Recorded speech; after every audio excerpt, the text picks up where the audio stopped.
I'm up. Can't stay, but I want to review it. So thank you for putting that up there. Sorry, it's gonna be a long ride. No, it's fine. Thanks, man. Thanks for coming.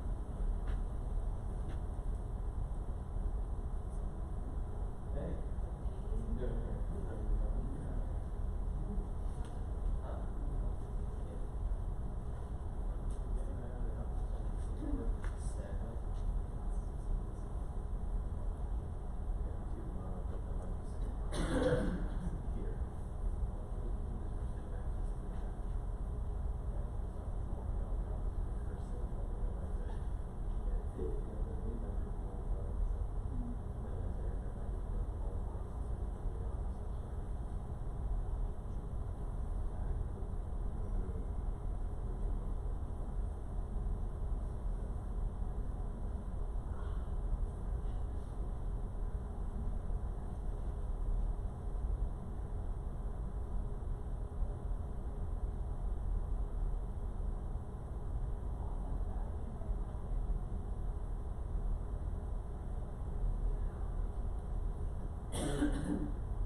I'm good.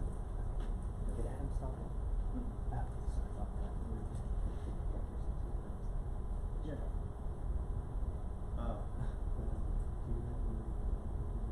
I got it out. Sorry. Yeah, no problem. Thank you. I don't need all that. Yeah. Okay. Thank you. Have a great session.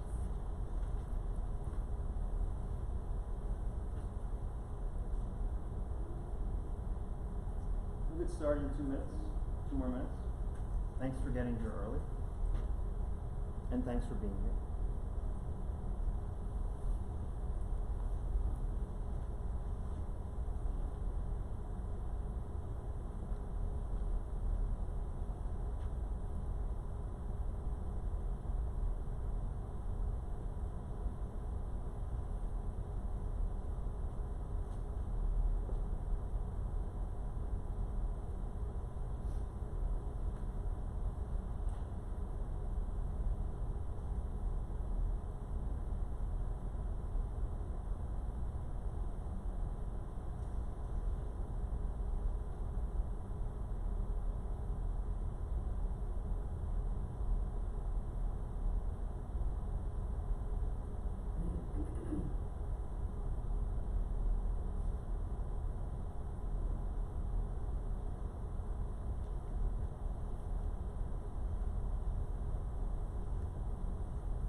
Okay, let's get started. My name is John Markowicz. If you read my name tag, my name is John Markowicz. It refers to the Malkovich, John Malkovich. Any of you remember the being John Malkovich? Anyway, thanks for coming. I'm happy to see a group of you on this Wednesday morning. Thanks for staying at the conference. Thanks for being here. This is a topic that I'm really passionate about. I think it's really important for us in the year 2020 to be doing these things. So I'm happy you're here. Let's start off with sort of introductions. If any of you would like to introduce yourself, say your name, want to say where you're from, say what you're grateful for. That's up to you. If not, no problem. So I'll start. My name is John Markwich. I teach in Philadelphia, for School District of Philadelphia at a charter school. I'm an integrator this year for the first time. And I'm grateful to be here. I'm inspired. I'm inspired now to go back. I'm recharged. And I attribute that to the space that I've been a part of with people like you, the energy, as well as the city of Pittsburgh. It's got a good vibe. Would anyone else like to introduce yourself? I will. Thank you. I am Zelda, librarian and resource for small private elementary school, K328. And I have children twice a week, comes to the library, research learning. And the other one is called enrichment, and I have about 300 on the screen for children. So this is really something that I would love to know more about as I go into, using what's available.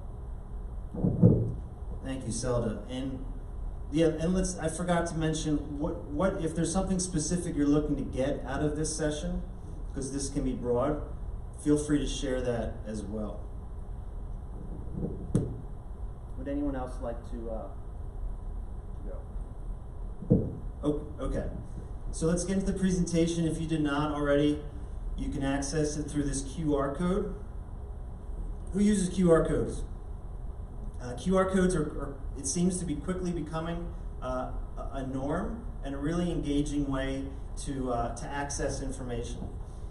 Also, I have a bit.ly. It's bit.ly Markwich Personal EDU. bit.ly Markwich Personal EDU. Both will take you to the same Google site that I created for this session. So in this session, I'm going to scroll down to the agenda. There's a note catcher. So if you would like a very basic organizer, you can open this up and you'll be able to download to Microsoft Word, or you could open it up as a Google document to take notes and things like that. Learning models. I'm sorry, can I ask you about the QR code? Sure.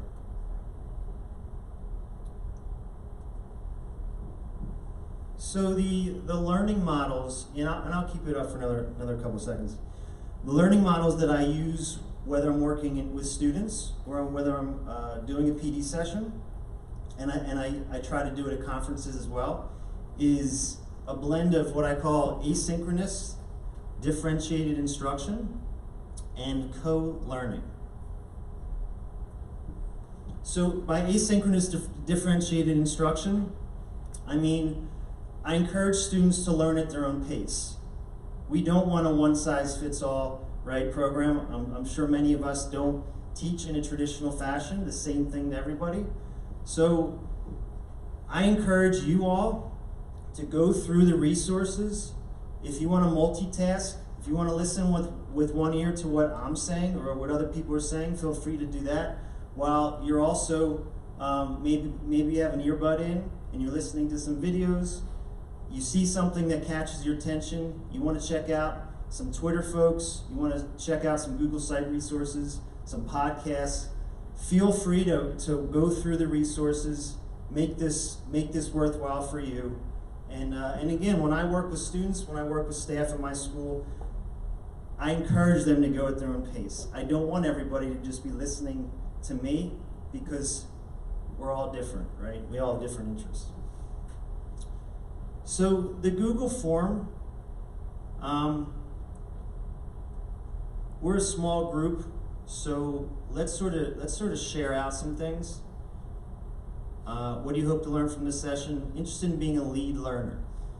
So I like to encourage students, staff to become a part of the process, and one of the ways I do that is I usually do this before a session, at school, and then I'll have people ahead of time that have shown an interest, and maybe they have some experience with different platforms that we're talking about, and they help facilitate.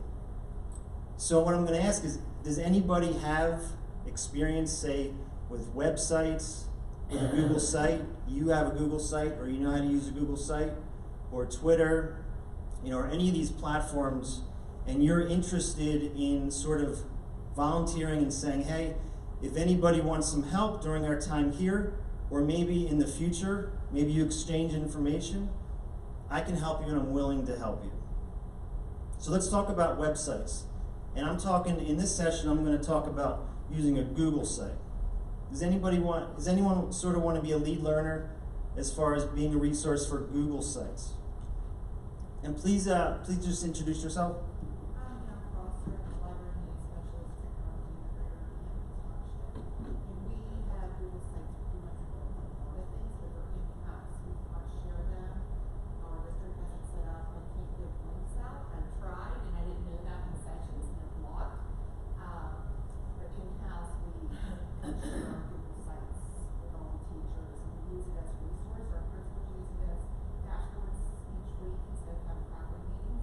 Great. So they have a dashboard that's what we do in the morning on Monday morning to see what's going on, kind of thing, which I think is a good idea.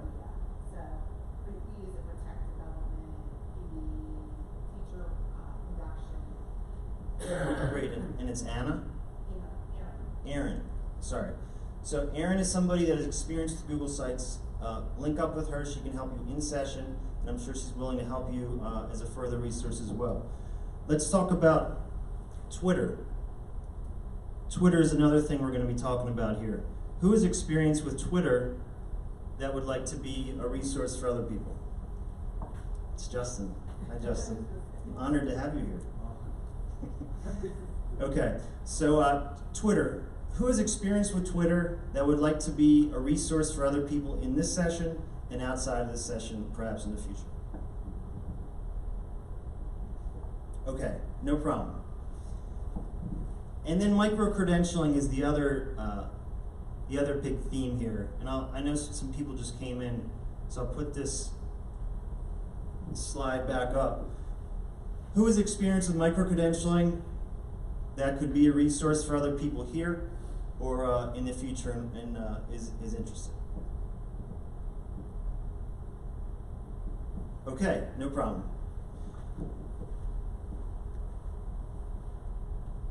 Does anyone else need this slide up here? All right. So the first thing I want to talk about is a personal website with Google. And there's a tutorial I made for my staff through a new YouTube channel here. So you can watch this tutorial to walk you through the basics of doing it. If we have time here and you guys are interested, we could do it together. And I'm going to show you my Google site that I created at the beginning of this year that I use, and I use it for many different resources. So there's a link in the beginning of in the beginning of the site here for you, and you can see sort of how I use it: featured blogs, featured podcasts. Then I have all these different links. I send out a newsletter to staff, YouTube channel requests, and so on. So I have it as a resource for my staff, and then I have a page on myself, all sorts of information. So I also call this session personal EDU branding, right? Who's at a school and there's a focus on school branding?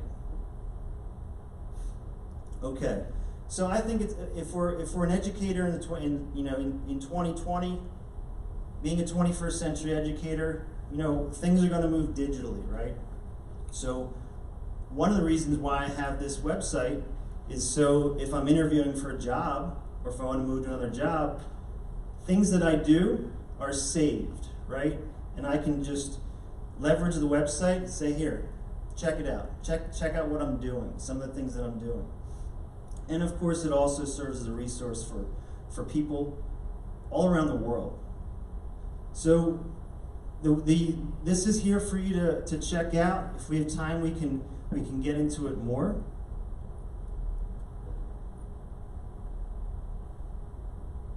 And then I made some videos for my staff of different Google sites that I have created for different purposes in my school, so there's links here.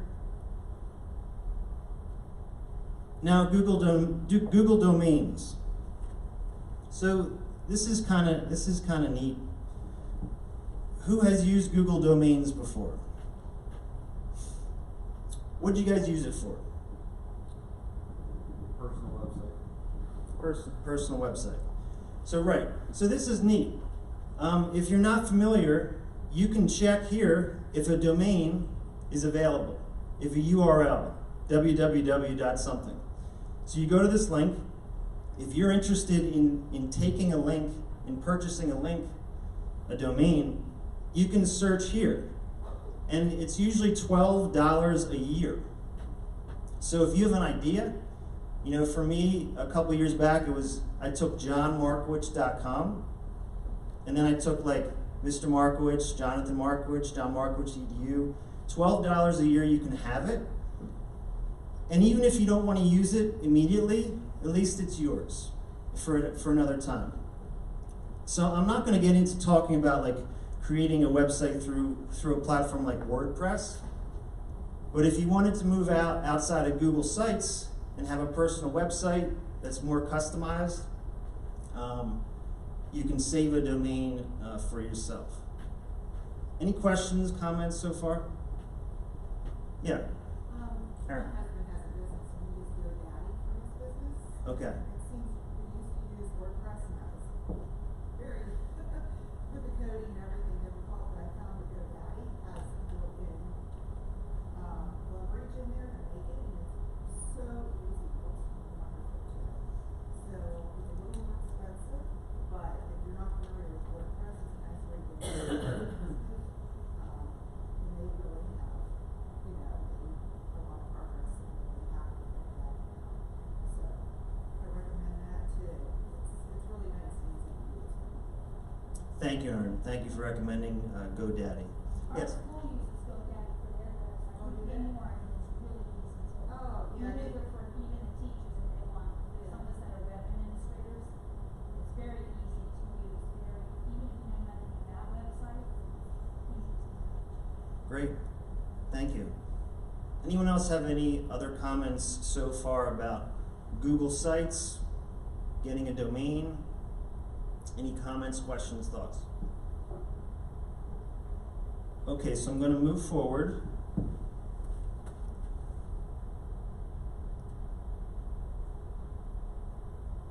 So now we get into Twitter. And this is a really great link here, the case for Twitter. The case for teachers on Twitter. So I would recommend looking through this. 5 ways to increase your engagement on Twitter. Who's on Twitter? Okay. Would anyone like to comment on why you're on Twitter, your experience, if you're looking to get more out of Twitter? I know we have Justin here, not to call you out, but Justin has more followers than me, and he's I'm sure he's somebody that could help as well. Any questions initially, thoughts, goals for Twitter? Yeah. I'm newer to having like a professional Twitter, and it's actually really helped me connect with other educators in the Pittsburgh area. Just at meetups and stuff, you just follow that person and you can keep up with what cool things they're doing in their classroom. So it's just opened up another avenue for me to connect with others and exchange ideas. Definitely. Other benefits of Twitter or questions for other people that are using Twitter? Yeah, Justin. Through writing blogs and writing your own personal blogs or publishing blogs, it's a great way just to get the word out. You can tweet a picture, that's good. You can tweet a message or an article like this, but it's a nice way for you to create your own content for your school district, for yourself, and you can control your own newsfeed. Yeah, and another along the same lines of personal branding, becoming 21st century educator, this is something else that's public, right? And it's what represents you. So here's my Twitter. I actually joined in March of last year, so I'm just now coming up to 1 year on Twitter. Never used Twitter before then. And then I had a couple people come to a in-service day at my school, and they mentioned their Twitter. And I thought, these guys know what they're talking about, and they have their name and their Twitter handle. I was like, I think I need to start doing this. So I started out. Who's looking to just start out now, or has been recently getting started and wants to expand their network? Okay, yeah. So, I started out with 0, and for me, the Twitter chats were a way to really get noticed, and it was a way for me. It was a platform through which I could express my views, and people were seeing my views, responding to my views, and then we started following each other. What are some recommendations you guys have for other people just getting started on Twitter?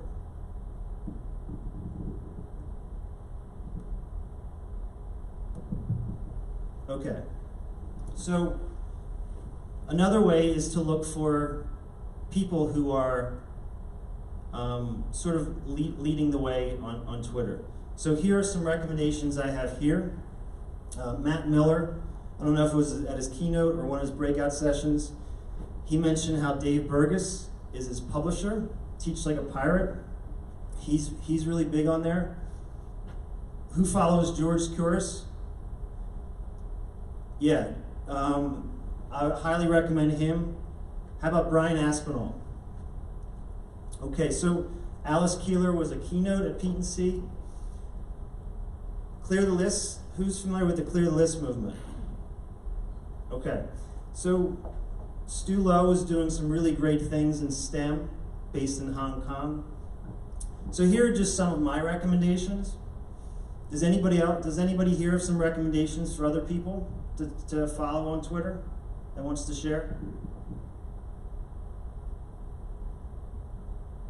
I think some of the news feeds like Getting Smart, Educator, EdSurge. It's weird, but every morning I get up and I click on a couple of those and I'll read 2 or 3 articles. They're quick, takes 5 minutes, kind of up to date what's going on. Yeah, Edutopia. Who's familiar with Edutopia? Edutopia is fantastic. EdSurge, another one. Aaron? Kids. It's a big in Pittsburgh area, and I think it has expanded. I know a lot of districts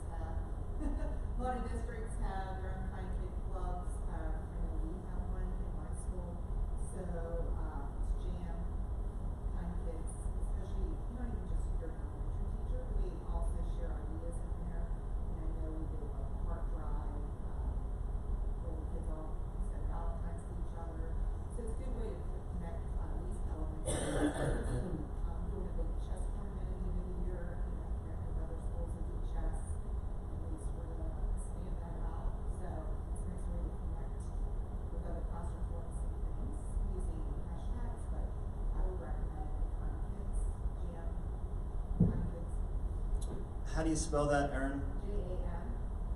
J-A-M? JAM, yes. Okay, so it's hashtag jam? Jam. Okay. Jam Kind Kids. Yep. Am I right, Justin? Jam, be the kind Be kid. the Kind Kid, thank you. Jam Be the Kind Kid. And that's based locally. It is. I think it's sort of expanding outside because I know my friends that I grew up in Fayette County. They also, so I think it has expanded outside of the Pittsburgh region into some of the other counties surrounding us. But it's a nice way to get involved in the kindness at your school. Jeff, I think it's at the high school level too, right, Justin? No, I think that's it's just not K-12. just. So. Okay, great. And anything else on Twitter at this point? The hashtags are important too. Like when you watch watch the Oscars, you see like in the bottom, hashtag Oscars or hashtag PEC 2020. If you're not at an event like PEC, you can, like I wasn't here Monday, but I was tweeting out, retweeting the hashtag, and someone comment, thanks Justin for keeping me updated, thanks for being at PEC Monday, I wasn't even here. So, I think, that's something to follow. It was, PEC 2020. So, keep up to date with what's happening. If you click on latest, it shows you up to the second. what's Yep. happening. Yep. Okay. So micro-credentialing. I sort of think of micro-credentialing as there's Google, there's Apple, and then there's everything else. Who's Google certified?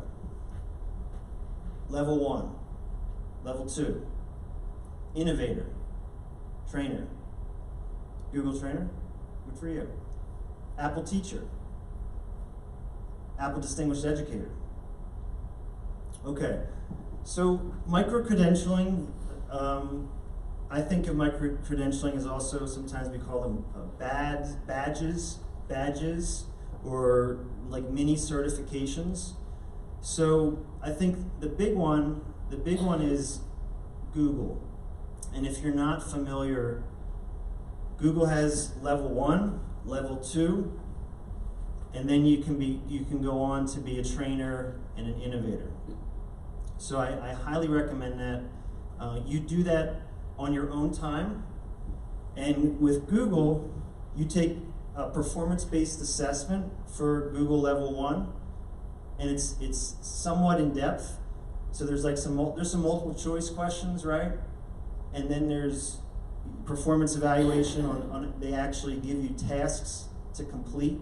So they'll set up a Google Drive for you and ask you to do something with a Google form or a Drive or a sheet, things like that. Right? Is that how it's working still for those of you that are Google certified? Anyone want to mention or add something about becoming Google certified? So then we have being an Apple teacher.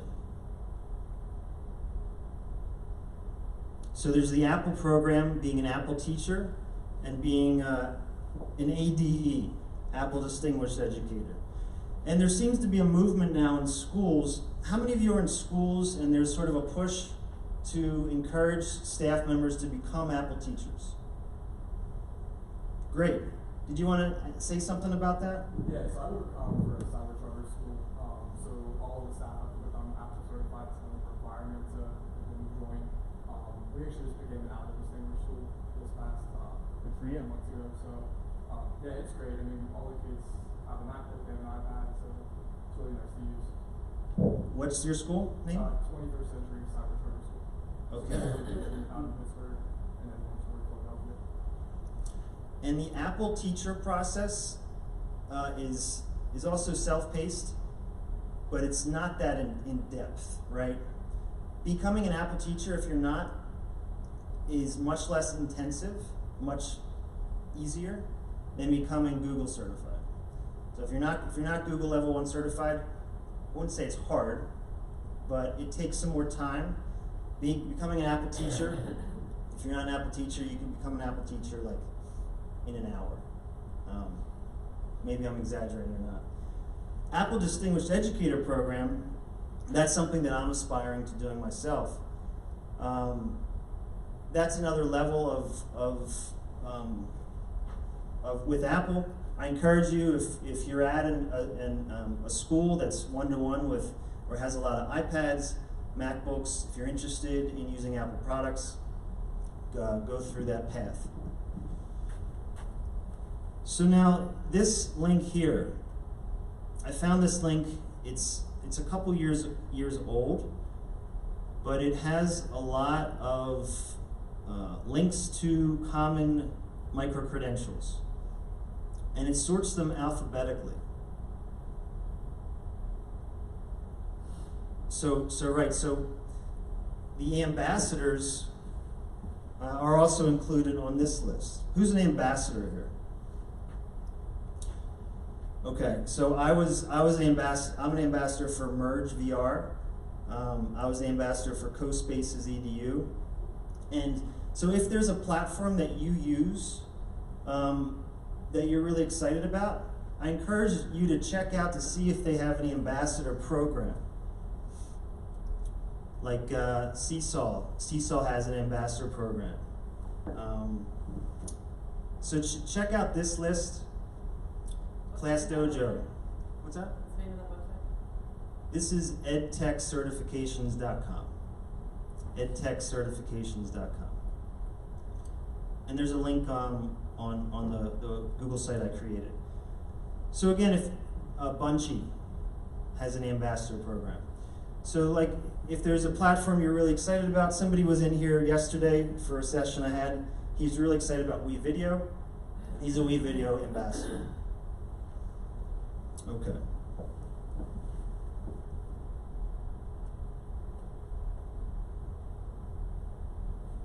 Any questions, thoughts? Anything else you'd like to share about the micro credential badges, ambassador certification? All right. Then there's YouTube. Who has a YouTube channel? I just started a YouTube channel again for my staff because I'm a new tech integrator at a school. It's a brand new position, and quite frankly, I'm getting a lot of resistance. So I'm trying to find paths to gently introduce content to staff, and so I created another YouTube channel. Do you want to share about your experience with the YouTube channel and anything like that? Sure. So I work as a music teacher at a several charter school, and one of the things that we do teach a course on music technology. I use YouTube sort of as a default, as a de facto FAQ for the students with common questions. So for instance, how to access the platforms that we use, how to do certain tasks on there, as well as different exemplars of past student work. As to like this work, like what works, what doesn't. As well as my goal this semester is to start to encourage our students to submit some of their work Yep. and collaborate with me, work together, so we can go and move from the purely audio portion to to be considered more audiovisual component. Great, thank you.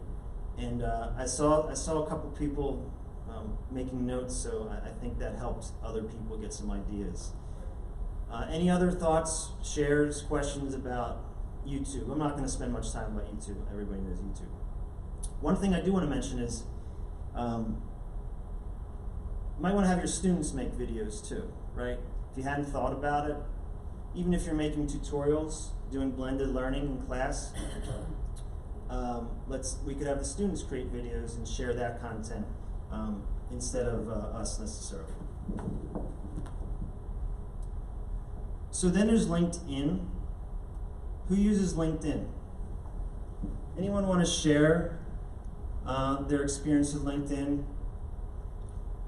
Just for anyone, maybe to encourage somebody who's not using LinkedIn. So LinkedIn, I think, is more professional purposes, and if you're looking for a job, there's some job postings on LinkedIn, and you can apply through LinkedIn, and it's sort of another way to get yourself out there. There are people on LinkedIn who share articles. They share articles on LinkedIn. They share articles on Twitter. I don't share much content on LinkedIn. I share on Twitter every day.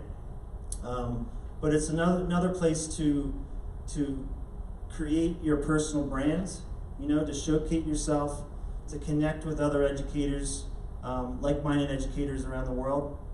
And it's an easy thing to do. So I recommend creating a LinkedIn if you haven't already.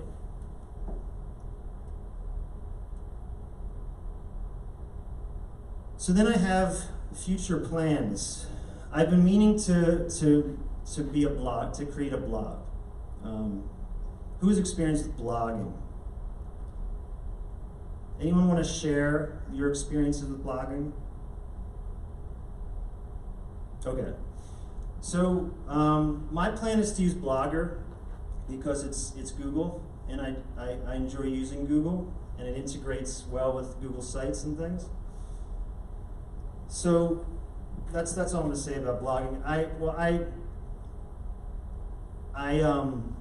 I read blogs all the time. So one of the things I do is I subscribe to a lot of newsletters. I subscribe to lots of newsletters. So my inbox, my work inbox, is always filled with newsletters, such as Ditch That Textbook by Matt Miller. And then on my website, what I do is I profile some of these blogs. I share them on Twitter, so other educators around the world can see these great thoughts. And then I also put them on my site, so that people can check out the site, go through all these different articles, these blogs, and it's another place for that. Okay, and then the last thing was podcasts. So another thing that future plan for me is to get involved with podcasting. And at the bottom, towards the bottom of this Google site for this PD, there was a link shared on Twitter. I forget who shared this, but last modified over the summer. It's very comprehensive. It's very, very comprehensive. So if you're looking to find out who's creating really cool content, check out this list. These are podcasts, but it also has their Twitter handles, has their websites. Really, really tremendous resource about who's doing different things in educational technology. Anyone want to share anything about podcasting? Is anyone doing podcasting right now? Do you want to share a little bit? Yeah, the guy who I work with does a podcast called Humans of Teaching. So I'm going to do a little blurb. It's really cool. You should check it out. He does interviews with educators as well as professionals in the education field. And it's really cool. Check it out. It's called Humans of Teaching. Humans of Teaching. Thank you. Any other shares about podcasting, questions for the group, or thoughts about podcasting?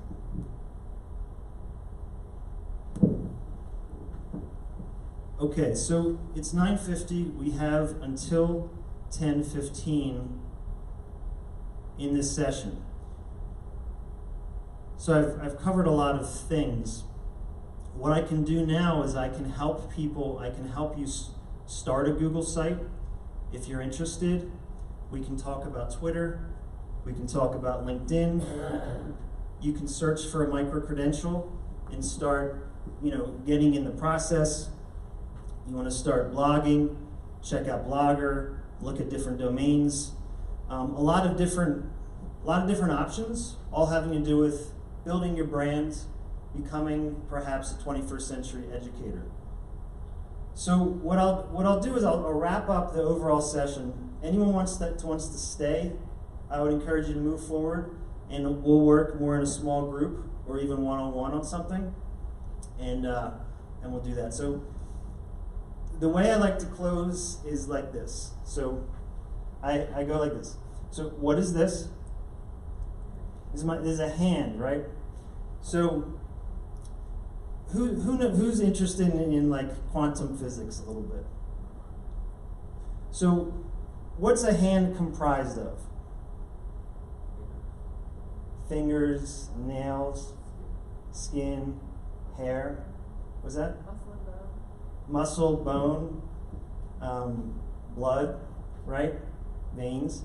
So at the cellular level, and I'm not I don't know much about this, but at the cellular level, what do we have? Water. Very good. So we have atoms, right? We have electrons, protons, all that stuff. So if we were to look at the quantum level, though, what is matter really comprised of? And this is getting into, like, a little deep here.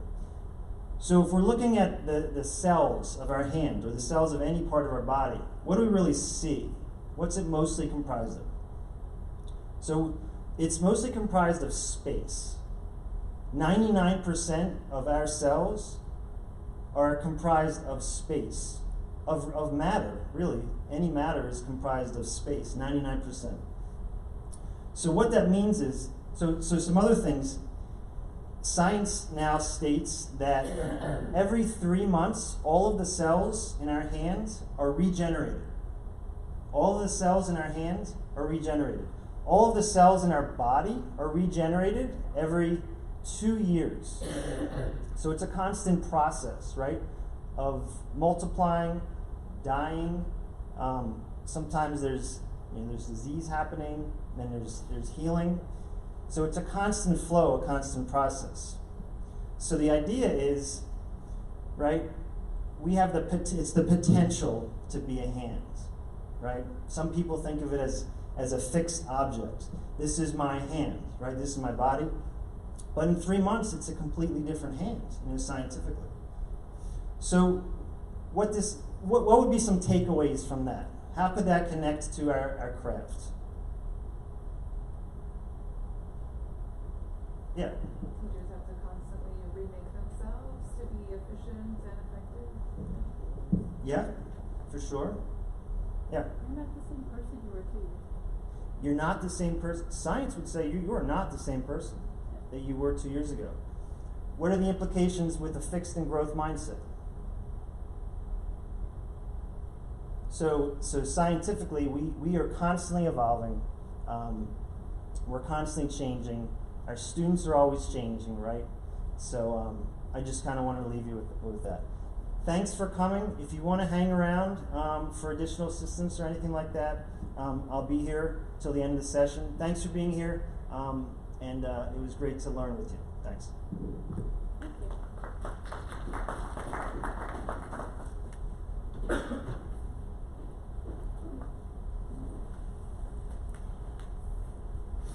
Great stuff, John. Thanks, Justin. It's great to meet you.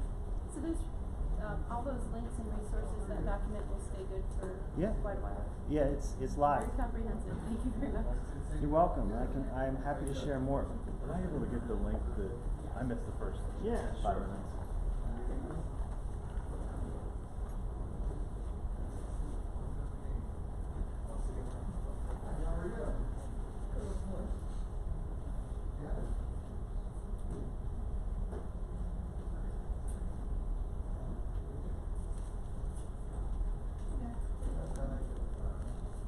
Hi. Good. I wanted to just I'm a brand new teacher. I was just reading your LinkedIn page and I saw that you did CTE yeah. for earlier years, and that's what I just got hired to do, CTE for computer technology. Cool. So I'm familiar with technology, but like not with all this, some of the stuff that obviously my job is using every day. Mm-hmm. So things like the Google sites and all that stuff, is that all free? Yep. And you can just go on and make it on your Google account and just Yeah. You personally can make a free Google account, sign up, okay. create an email, Right. Gmail. Yeah. And with that, I'll show you. If you actually Google for Google account.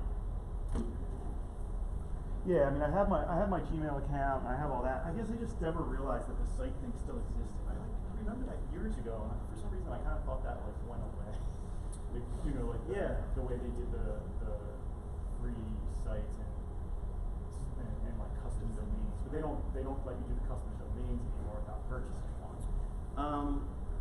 So you're right. The Google site has changed. It's evolved. There's now a new version, Right. which is this. So with the domains, you have to start with sites like Google.com. Right. Okay. Then you can customize the back end. You can. Okay. It's always sites like Google.com Right. /view, and then mark which person would be PD. And you can do that yourself. Yeah. Okay. Okay. And then how many? I mean, I can look it up, but how many? Can you only have one landing page Or can you actually build like the domain out from? Oh, I guess you did, because you had more than one site on yours that you were showing us. Actually, let me show you.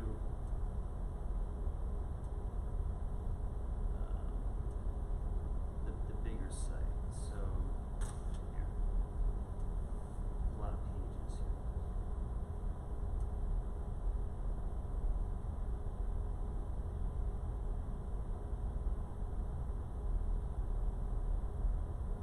So this is sort of the back end. Okay. Okay. So there are templates and everything already. So. There are templates. They call them themes. Google. If you have some, for most of us, Google Sites is actually limited. Right. I'm sure. So because you have to build it through the template. Yeah. Right. So there's 6 different templates. There's different fonts. Okay. Then there's pages, and you build your pages and your sub pages. Okay. From there, you can hide pages. Okay. Like I hide pages that like the links the newsletters go to and things like that. And then you just insert, and there are very few options. You either insert a text box, an image, Okay. put a link. Now I integrate it with my Drive. Right. So it's very well organized. That's what I was saying. So all the storage for all your images and everything is just within your Google Drive. Yeah. And it doesn't automatically map those, or do you have to just? Yeah, how do you when integrate that with your Google Drive? Like, I'm a novice at this, but I'm interested in it, so that's.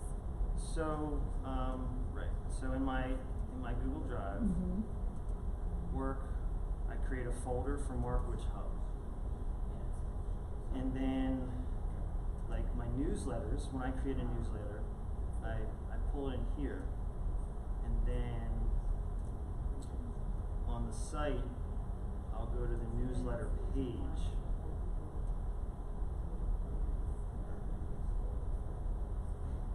And I will insert from the Drive. Got it. So it does make it right away. Okay. And then I just search. So then your slide has that connection to your Google Drive when you're creating? Is that what it is? What's that? Like I'm just really, Yeah, sure. I'm like feel ignorant. So like I have a Google Drive, so I can save things in my Google Drive and put it onto this page. Yeah, that's what I love about Google Sites.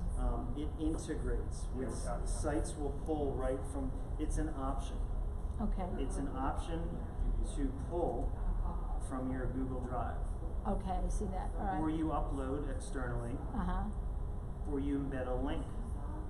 Like all the videos I have. So like on these newsletters, like the newsletters you follow from other people, do you have to copy and paste them, or does that newsletter automatically get filtered into a spot? Like that's a lot of work if you're like you say you're getting information from all over. So how do you you could spend hours just going through the different newsletters you subscribe to, which ones you want to put on one of your sites, or you want to, Yeah. like so that's a lot of extra work for really busy teachers. I would say it's when you understand the process, it doesn't take that much time. So let's say I get a newsletter, an article that I'm interested in. Right. And let's just say this is it, another page that we've used. So this is what I do. I'll open it up from the email into the browser to get the link, and I'll just copy the link, and then You go to your Google Drive and link it. no, Yeah. I don't. If it's just a blog or a website or an external video, then I just go like this. I copied the link. Yeah. Now I embed. I paste it, and it comes Oh, up. I see. Okay. And I then you- choose how I want to have it displayed, Okay. and then it's there. And then what I do is I'll usually just like duplicate another text box, and then I just change it to like the title, ed tech, whatever. And then if I want to make it easier, I'll link the header, and then I publish it.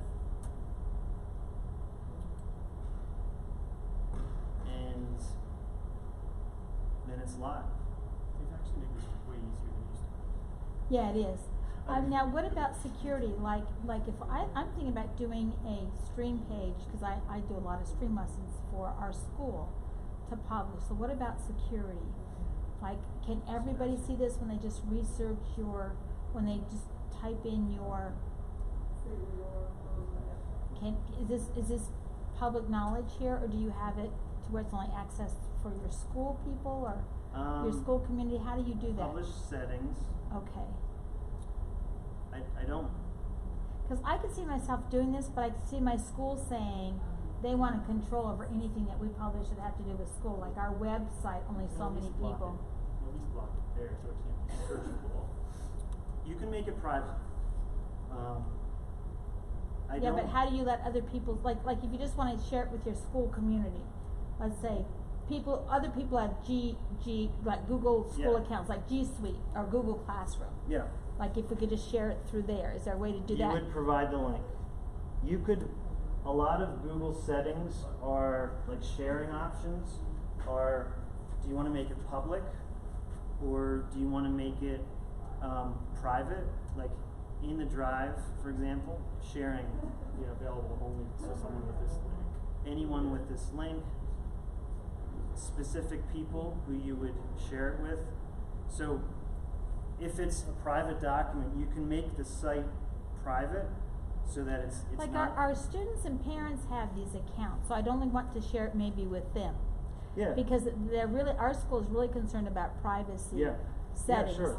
You know, like only so many people are allowed to post on our school Facebook page. Only so many people are administrators of our web page, because they want to make sure they don't want to have to keep reviewing the content, let anybody, post anything. So if I did a web page like with my stream lessons to show the parents and students, or give them latest information, the school would only want me to have that published for school personnel, not out because of the privacy concerns they all have now. Yes, you can publish it so it's not public on the web for everyone, that only specific people who have the link that you send the link to can open it. Okay, alright. Okay. Yeah. Because I wouldn't even be allowed to do this without my school okaying it. We don't have any type of any type of control. Yeah. Put it that way. They have a really tight control on everything we do on the internet. Really tight. Yeah. So this is pretty cool. Thank you for sharing that.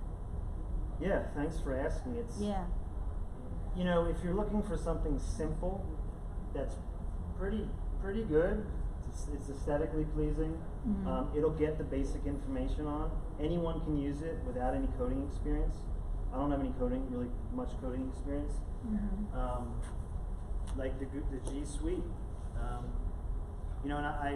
That's what we use at school. We have the G Suite, and every student has an account in G Suite, and it's pretty efficient once you get it up and running and people understand it.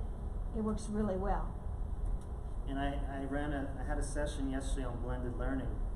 So what I do is every class I teach, I use a Google site as the hub of everything. Mm-hmm. Even when I run PDs, I'll run PDs through a Google site. So, a very basic feature is to have video tutorials. So I make tutorials of the assignments, and I say to the students, this is exactly what I would say as a whole group. I'm just saying on video, so now you can access this outside of my class. You can rewind it. You can pause it. So and then another really cool thing about the G Suite is you can have file cabinets. I do, all over the place. You wouldn't believe in G Suite I do, yeah. So I have all of that too, yeah. So you say to your students, all of the assignments are here. Yeah. If you're absent, or say to parents, if you can share it with parents. If you weren't here for Process Journal 4, mm-hmm. They don't even need Google accounts. I'm at a school, speaking of control, my CEO this year said, we're a Microsoft school.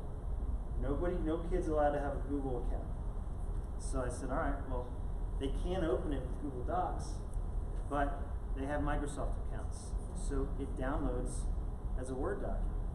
Yeah. So your students don't have the Google accounts, but you do.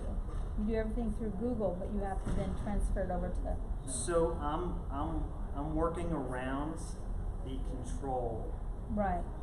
I use my personal account. Yeah. I use my personal Gmail, Mhm.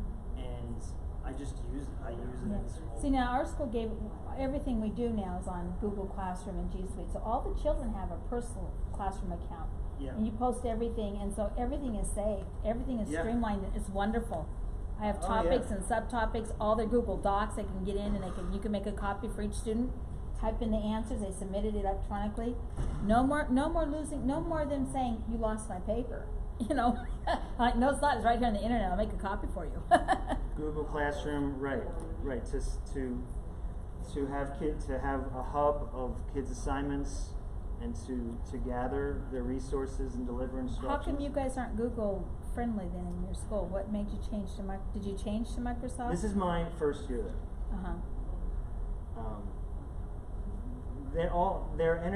They're looking to move to Google for next year. Mm-hmm.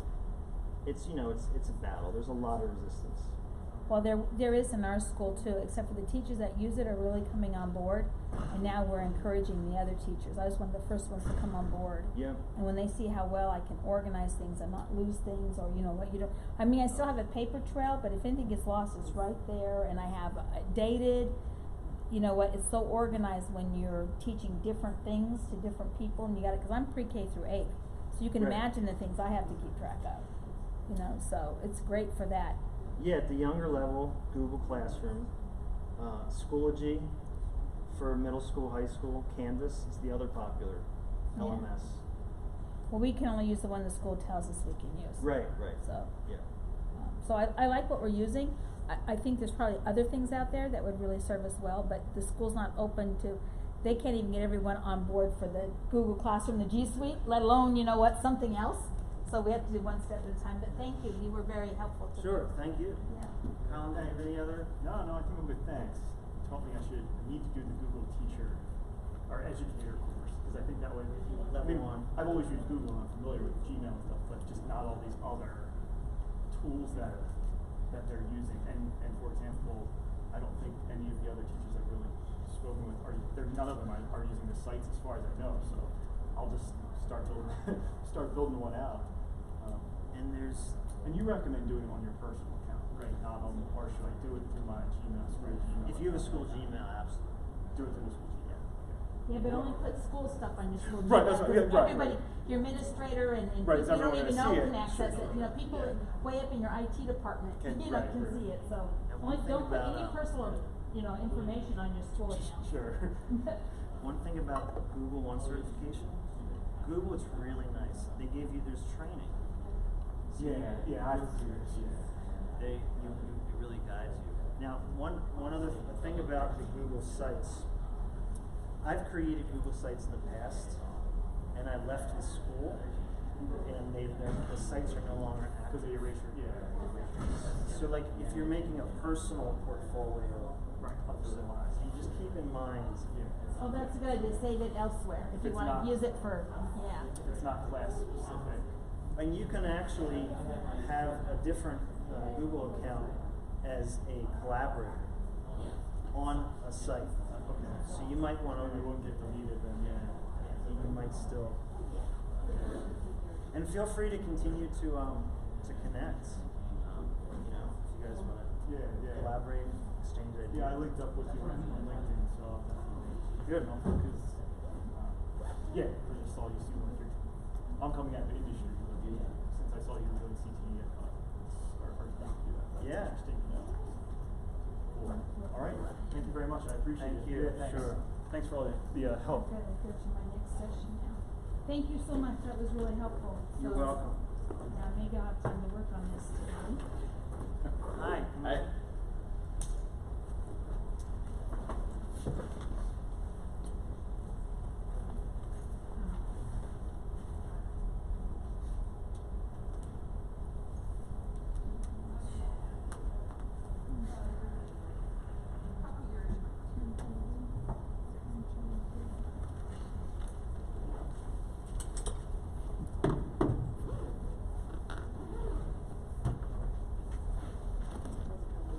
Good, how are you doing? I think I worked with you Yeah, yesterday. yeah, thanks. VGA, right? Yeah. Or, sorry, HDMI? Yep, I got both. Yeah. I think so. Oh, there it is. Not even there's people around it. Yeah, it's How tough it's time. getting